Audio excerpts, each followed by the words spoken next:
ये ईरान की हिम्मत थी कि सुपर पावर के सामने आंखों में आंखें डालकर उसने ये बता दिया कि हम झुकेंगे नहीं, हम मरना पसंद करेंगे और ईरान आखिरी दम तक लड़ेगा।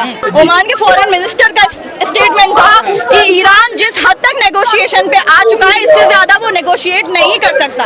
मगर जब आपको जंग चाहिए थी हर हाल में तो आपने जंग करी, और वो भी इतनी बेबुजदिली के साथ कि आपने रमजान के महीने में कि जब रोजा रखे हुए थे आपने पीछे से आके वॉर किया। आपको शर्म आनी चाहिए। सुपर पावर कहलाने लायक नहीं है। एक 86 साल के बुजुर्ग ने आपको बता दिया, तुम्हारी आंखों में आंखें डाल के बता दिया कि हम तुम्हारे आगे झुकेंगे नहीं, मरना पसंद है, शहादत कबूल है, मगर हम तुम्हारे आगे झुकेंगे नहीं। लेकिन कुछ मुस्लिम देश जो साथ दे रहा है, मुस्लिम देशों के साथ नहीं था, ईरान अकेला काफी है। अमेरिका का साथ दे रहे वो लोग। ये बताइए जब हाथ कटाकर आप अमेरिका की गोद में बैठ गए हैं तो आपसे क्या उम्मीद की जा सकती है? You are the laptops. Khamenei साहब को लेकर के जो अमेरिका का है कि खत्म कर दिया, आजाद कर दिया, वो तो बात बताएगा किसी आजाद किया, लड़कियों को भी किया जिनके को भी किया। 3 साल के अंदर एबरडीन आइलैंड में भी उन्होंने बहुत सी लड़कियों का आजाद किया जो 2-3 साल की थी। ये पीडोफाइल्स, ये वॉर मॉन्गर्स बात करते हैं फ्रीडम की और लोग दुनिया इनके कहने पे नाच रही है। ये कहते हैं नहीं करना, आप वो मानते थे। ये ईरान की हिम्मत थी, ये ईरान की हिम्मत थी कि सुपर पावर के सामने आंखों में आंखें डालकर उसने ये बता दिया कि हम झुकेंगे नहीं, हम मरना पसंद करेंगे और ईरान आखिरी दम तक लड़ेगा। उन्होंने कहा कि वहाँ पे महिलाओं को जो आजादी दी गया है। ट्रम्प की क्यों सुनते हैं? ईरान भी तो कह रहा था कि हम गाजा के सपोर्ट में खड़े हैं, कि हम गाजा की महिलाएं बच्चियां नहीं दिखी आपको, माँ के विजुअल्स नहीं दिखे आपको? आपको तो पीस वहाँ पर पहले बनानी चाहिए। ईरान के हालात फिर भी इतने खराब नहीं थे जितने गाजा के खराब थे। ट्रम्प वहाँ जाना चाहिए था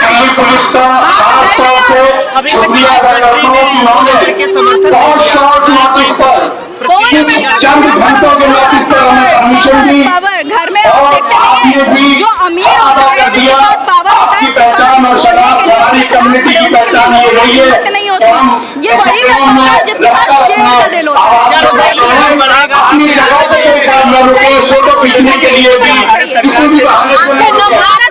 सरकार ने अपनी नीति ही बदल दी है।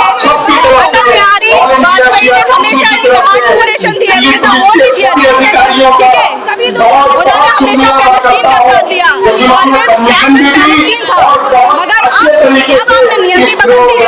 अब इंडिया क्या कर रहा है ये तो इंडिया वाले ज्यादा बेहतर जान सकते हैं, गवर्नमेंट ज्यादा बेहतर जान सकते हैं। कोई भी कमेंट नहीं करेंगे। को गलत कहना, सही के लिए खड़ा रहना हम लोग की कौम सिखाती है। हमारे इमाम हुसैन का भी मैसेज था और आज से कई 100 साल पहले इमाम हुसैन ने रसूल खुदा के जो नवासे थे उन्होंने भी गलत के खिलाफ लड़ाई लड़ी थी। 10 लाख का सामना उन 72 लोगों ने इसी ताकत के साथ किया था। लेकिन यहाँ जितने सबके आंखें नम है, बिल्कुल बेशक देखिए तकलीफ है, मोहब्बत है हम लोगों को उनसे, वो हमारी कौम के रहबर है और इंसानियत के लिए हमेशा खड़े रहे। तो जो इंसान इतना अच्छा होगा, आज भी वो बंकर में छुपे हुए नहीं थे क्योंकि उनके हर मुल्क के इंसान के पास बंकर नहीं था। वो अपने दफ्तर में बैठे थे और बहुत ही माशाल्लाह ताकतवर थे और स्ट्रॉन्ग थे। तो उनकी उसी दफ्तर में शहादत हुई है। जितने वो स्ट्रॉन्ग और डेयरिंग थे उसी तरीके से उन्हें शहादत मिली है। कमजोर तो नहीं फील कर रही आप? बिल्कुल भी नहीं, वो शेरों की तरह शहीद हुए हैं। अमेरिका से लोग बोल नहीं पाते, उसके आगे, उसके फैसलों के आगे आवाज नहीं उठा पाते। वो आज नहीं 1-1.5 साल से आवाज उठा रहे हैं, लगातार लड़ रहे हैं और हम लोग को मालूम था उन्हें शहीद होना, उनको मालूम था उनको शहीद होना, पर हम सबको मालूम था कि वो गलत के आगे घुटने नहीं टेकेंगे और वो सच्चाई के लिए ऐसे ही लड़ते रहेंगे। हम लोग की कौम शहादत के लिए पैदा होती है, हम शहीद होते हैं पर सच्चाई के लिए खड़े रहते हैं। हम लोग आजाद कर दिए ईरान को, ऐसा कुछ नहीं। अगर आजाद कर दिया होता तो दुनिया में लोग रो क्यों रहे होते? वो तो जालिम आदमी है। आपने पैलेस्टीन में बच्चों को रोते नहीं देखा? कितना वो पागल है, उसके कहने से हम क्या कहेंगे? वो कुछ 3-4 लड़कियों को दिखा रहा है, वो सिगरेटें जला रही है खामनेई, वो कल्चर अलग है। वो कौन सा मुझे आज आपने देखा कि वहाँ कितने लोगों का मजमा जमा हुआ है वहाँ पे उनके गम में। कोई आज़ादी नहीं है, हम सबको अफसोस है, तकलीफ है, पर हम लोग को फख्र है अपने खामनेई साहब की शहादत का। वो जिस तरीके से शहादत पाना चाहते थे उसी तरीके से शहीद हुए और अमेरिका, इंशाअल्लाह, इजराइल कि जितने भी मकसद है वो जरूर बराबर होंगे। नहीं, खुशी मना रहे हैं, कुछ मुस्लिम देशों में खुशी मनाया जा रहा है। ऐसा नहीं है, ये सब अफवाहें हैं, बेकार की बेबुनियादी बातें हैं। मुझे नहीं लगता ऐसा कुछ भी कहीं भी हो रहा होगा। आप यहाँ भी देख रहे हैं कितने लोग हैं, हिंदुस्तान कितना दूर है, हम सब रो रहे हैं, हम सब आज काला लिबास पहने हुए अपने गम को दिखा रहे हैं। खुशी कोई क्यों मनाएगा? जो जालिम होगा वो मनाएगा। अच्छा इंसान खुशी इस चीज में नहीं मना सकता। लेकिन ईरान कह रहा है कि शुरुआत अमेरिका ने किया, खत्म हम लोग करेंगे। बेशक बेशक और खत्म। देखिए आप सुपर पावर से लड़ रहे हैं और आज से नहीं, आप 1.5 साल से आवाज उठा रहे हैं। ये आसान नहीं है, बहुत मुश्किल है। और अभी भी आज आप सुबह से देख रहे हैं कि ईरान की तरफ से भी जवाबी कार्रवाई लगातार चल रही है। तो आप ऐसा तो हो नहीं सकता कि कहाँ पे ईरान कहाँ पे अमेरिका एकदम से खत्म हो जाएगा। पर जितना है वो पूरा अच्छे से बदला ले रहा है और इंशाल्लाह हम लोग सब में ताकत है, जज्बा है, हमारी कौम शहादत के लिए है। उन्होंने भी कह दिया था आखिरी खून तक लड़ेंगे। भारत के मुसलमान, भारत की शिया क्या संदेश दे रहे हैं? हम सब अपने मुल्क से मोहब्बत करते हैं और हम लोग अपने खानदानी साहब से मोहब्बत करते हैं। कोई दंगा फसाद, कोई तोड़ फोड़ नहीं। आपने इस वक्त भी देखा कितने अच्छे से एहतजाज हुआ, उसी तरीके से होगा इंशाल्लाह। और बस दुआ यही रहेगी कि अल्लाह जो है कोई भी बुराई वो देर तक बहुत काबिज रह सकती है पर जीत नहीं सकती। जहाँ एयरबेस है सब अलर्ट रहे, देख रहे हर जगह का कैसा हाल हो रहा है। तो अमेरिकन बेस हो सकता है बचे ना, ईरान छोड़ेगा नहीं, मरेगा पर अच्छा खासा मार के मरेगा। डोनाल्ड ट्रम्प कह रहे हैं कि मानवता को बचाने के लिए करना हमें जरूरी है। वो कौन सी मानवता को मानते हैं मैं नहीं जानती। गाजा में कौन सी मानवता चल रही है और इजराइल कौन सी मानवता चलाता है, ये मेरी समझ के बाहर है। और ये फालतू की बातें हैं और उनका जो कैरेक्टर है हम लोग देख ही चुके हैं। और खामनेई साहब मानवता के बारे में जो बात है वो मुझे समझ में आती है। तो कोई मानवता की बात नहीं है, वो एक पागल आदमी है, जालिम आदमी है और वो जुल्म के लिए किसी हद तक जा सकता है। वो वेनेजुएला में एक दिन में जाके वहाँ के प्राइम मिनिस्टर को पकड़ सकता है सिर्फ तेल के लिए। तो उसकी नीयत हमेशा से खराब रही है।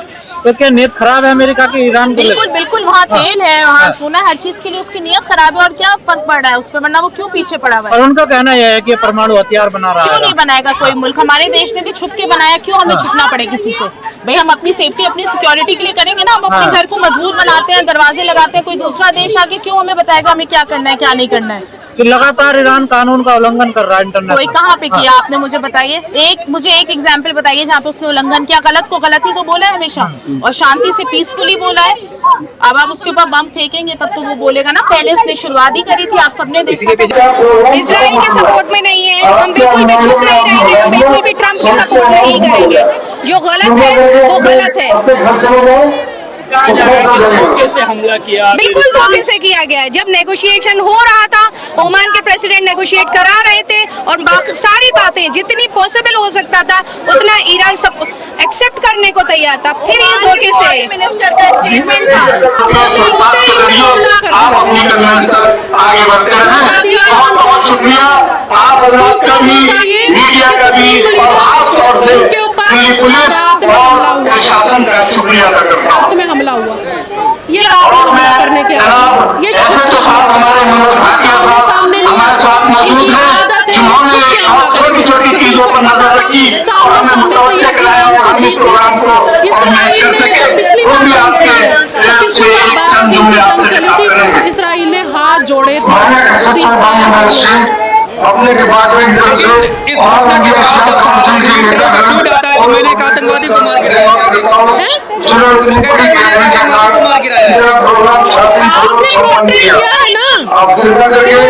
और इंडिया काउंसिल के जो भी लोग यहाँ आए हैं उन से मेरा वादा है कि यहाँ पर क्रम तरीके से 900 बता दीजिएगा और सड़क के किनारे इससे ट्रैफिक का व्यवधान ना हो, ट्रैफिक का व्यवधान ना हो और आपकी जाने को भी चली ना धीरे धीरे निकल जाए अपने अपने गंतव्य स्थान तक, अपने अपने घर को चले जाए। आपका वो संपन्न होगा, खत्म होगा। दुनिया में आपके बेटा है, आपके organiser all India Asia council के मुताबिक यूनिवर्स सबका दूसरी तरफ से धन्यवाद।